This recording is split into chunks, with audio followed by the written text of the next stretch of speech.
నిబంధనలకు విరుద్ధంగా పరిమితికి మించి ఓవర్లోడ్తో వెళ్తున్న క్వారీ టిప్పర్లు కారణంగా తరచూ అనకాపల్లి రైల్వే అండర్ బ్రిడ్జి వద్ద జరుగుతున్న ప్రమాదాలపై స్థానిక కూటమి నాయకులు వైఖరికి వ్యతిరేకంగా లక్ష్మీవారం పట్టణ వైసీపీ అధ్యక్షుడు మందపాటి జానకిరామరాజు ఆధ్వర్యంలో వైసీపీ నాయకులు అండర్ బ్రిడ్జి వద్ద నిరసనలు తెలియజేశారు.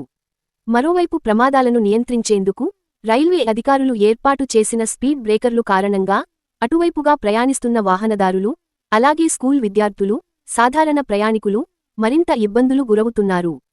ఈ నేపథ్యంలో రైల్వే అధికారులు ఏర్పాటు చేసిన స్పీడ్ బ్రేకర్లను వైసీపీ నాయకులు పరిశీలించారు.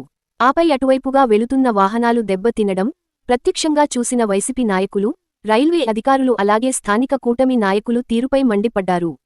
ఈ సందర్భంగా వైసీపీ నాయకులు మీడియాతో మాట్లాడుతూ, కూటమి పార్టీ అధికారంలోకి వచ్చాక మునుపు ఎన్నడూ లేని విధంగా తరచూ ఈ ప్రాంతంలో ప్రమాదాలు జరుగుతున్నాయి అని అన్నారు. గతంలో రైల్వే ట్రాక్కు రక్షణగా వేసిన ఐరన్ గడ్డర్లను ఓవర్లోడ్తో వెళ్తున్న క్వారీ లారీలు ఢీకొనడంతో రైల్వే ట్రాక్ పూర్తిగా ధ్వంసమైందని పేర్కొన్నారు. అదే సమయంలో పట్టాలపై ప్రయాణిస్తున్న గూడ్స్ రైలు గంటలు తరబడి అక్కడికక్కడే నిలిచిపోయిందని తెలిపారు. అప్పటి ఘటనలో రైల్వే అధికారులు అప్రమత్తం కావడంతో గోదావరి ట్రైన్కి పెను ప్రమాదం తప్పిందన్నారు. లేకుంటే కూటమి నాయకులు నిర్లక్ష్యానికి ఎంతోమంది ప్రాణాలు గాలిలో కలిసి ఉండేవని ఆవేదన వ్యక్తం చేశారు. గతంలో జరిగిన ప్రమాదాలపై ప్రజా రక్షణ కొరకు అనేకమార్లు స్థానిక నేతలు అలాగే అధికారులు దృష్టికి తీసుకువెళ్లినా కనీసం పట్టించుకోలేదని వాపోయారు. స్థానిక కూటమి నాయకులకు సంపాదన తప్పితే ప్రజలు ప్రాణాలంటే లెక్క లేదని తీవ్రంగా మండిపడ్డారు. అదేవిధంగా ఓవర్లోడుతో వెళ్తున్న క్వారీ లారీలు నుంచి జారి పడుతున్న బండరాళ్లు కారణంగా ప్రజల ప్రాణాలు పోతే దీనికి బాధ్యులు ఎవరని ప్రశ్నించారు. వాస్తవానికి కూటమి నాయకులు అక్రమ క్వారీలు నిర్వాహకం వల్లే ఇదంతా జరుగుతుందని తీవ్రస్థాయిలో ధ్వజమెత్తారు. మరోవైపు స్థానిక జీవీఎంసీ, ఆర్&బి అధికారుల్ని సంప్రదించకుండా రైల్వే అధికారులు పెద్ద ఎత్తులో వేసిన స్పీడ్ బ్రేకర్ల కారణంగా అనేకమంది వాహనదారులు ప్రమాద బారిన పడి హాస్పిటల్ పాలు అవుతున్నారని అన్నారు. ఇప్పటికైనా స్థానిక ప్రజాప్రతినిధులు, అధికారులు తక్షణమే స్పందించి ఇటువంటి ప్రమాదాలు పునరావృతం కాకుండా చర్యలు తీసుకోవాలని విజ్ఞప్తి చేశారు. అలాగే ఇక్కడ ఏర్పాటు చేసిన స్పీడ్ బ్రేకర్లకు మరమ్మతులు చేపట్టి ప్రయాణికులకు ఇబ్బందులు తొలగించాలని రైల్వే అధికారులను కోరారు.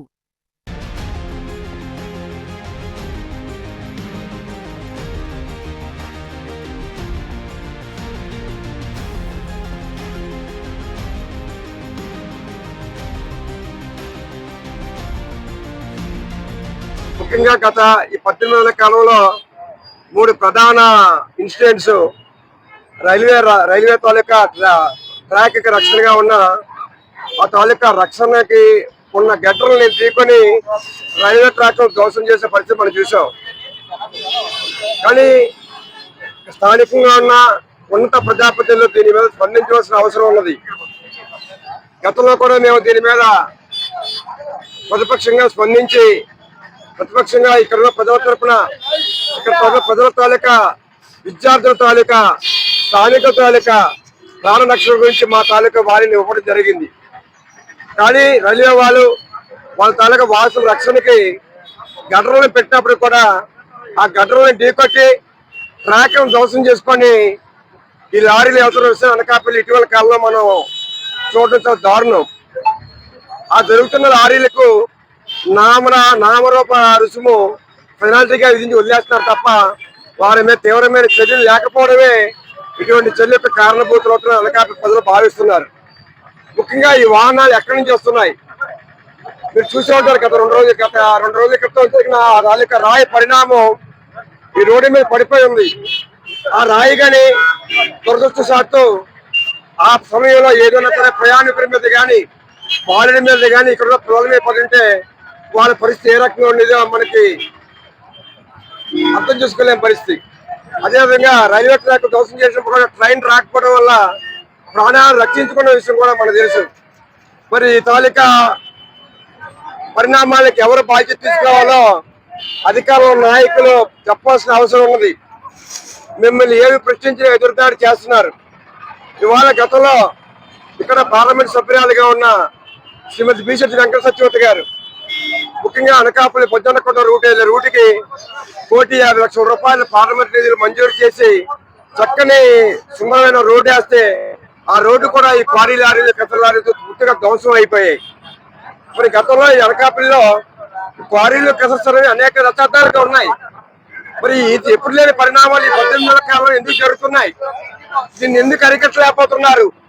దీన్ని ప్రశ్నించుకోవాల్సిన బాధ్యత అధికార ప్రతినిధులుగా మీకు ఇవ్వాలి. ఇవాళ ఇక ప్రజాధికారానికి అనేక రకాలైన అనుమానాలు ఉన్నాయి. ఇటీవల ఇన్ని పరిణామాలు జరుగుతుంటే ఎందుకు మీరు దీనిపై స్పందించడం లేదు? ఏదో ఉమ్మతడిగా ఆ లారీని పట్టుకోవడం ప్రజాధికారం తప్ప ఇంత పరిణామం జరిగిన ఈ తాలూకా ప్లాస్టిక్ పరిణామం ఎక్కడ జరుగుతుంది? ఏ క్వారీ నుంచి వస్తుంది? అది ఎందుకు మీరు దాని మీద చర్యలు తీసుకోవడం లేదు? అసలు అనకాపల్లి మండలంలో ఎన్ని క్వారీలు ఉన్నాయి, ఎన్ని కస్టర్స్ ఉన్నాయి, దేనికి పర్యావరణ అనుమతులు ఉన్నాయి?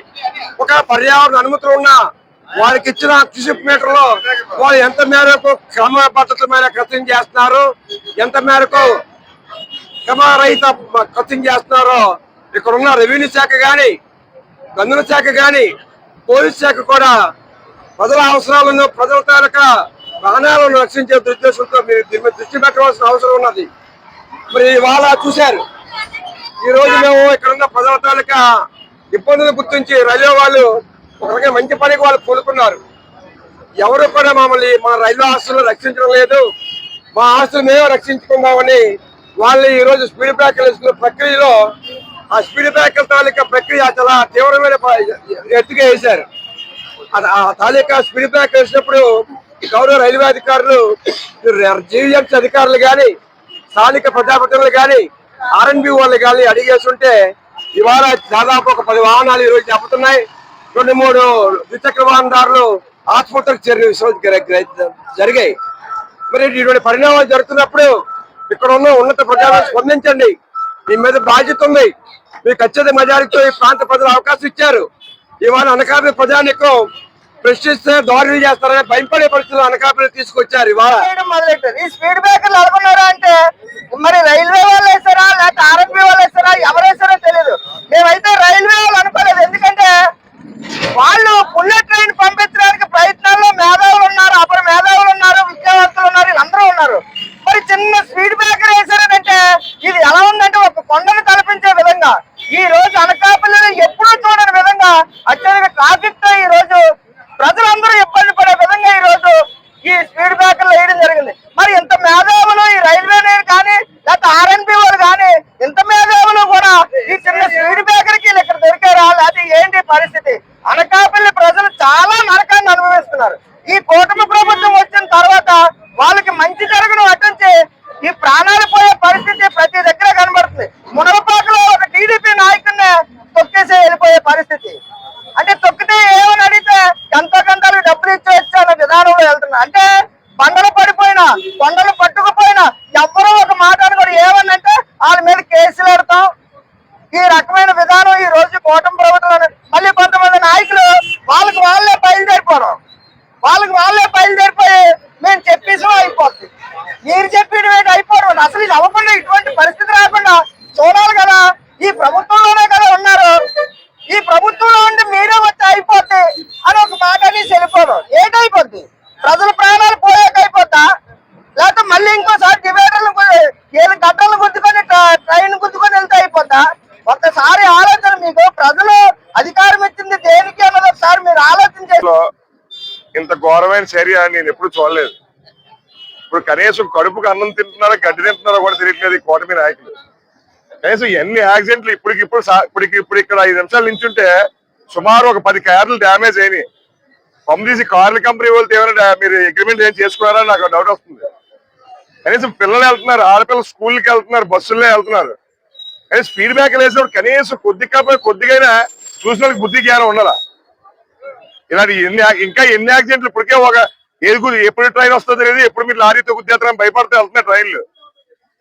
అనకాపల్లి ఏదో రోజు 5 సంవత్సరాల్లో చాలా ఘోరమైన కబురు వింటాం మనం ఏ తెల్లవారు ఈ లారీల వల్ల. ఇప్పుడు మీ ఎంపీ గారు కానీ మీ ఎమ్మెల్యేలు గారు కానీ ఫ్లైట్లో వెళ్ళడం వల్ల ఈ రోడ్ల సమస్య లేనట్టుగా ఉంది, ఈ రోడ్లతో పని లేదనిలా ఉంది. ఏదో ఏసో మొక్కుబడిగా ప్రజలకు ఏదో ఇబ్బంది పెడుతున్నారు వైఎస్ఆర్సీపీ నాయకులు, మిగతా పార్టీ నాయకులు వచ్చి అక్కడ ధర్నా ఏదో చేస్తున్నారని మీరు ఏదో రోడ్డు వేస్తామని ఏదో చేతులు దులిపించుకుంటే ఎలాగండి? కనీసం మీకు రోడ్డు వేసినప్పుడు మీకు ఒక ఇంజనీర్ కానీ, మీకు ఒక అక్కడ ఉన్న స్థానిక నాయకులు కానీ ఏం చేస్తున్నారండి?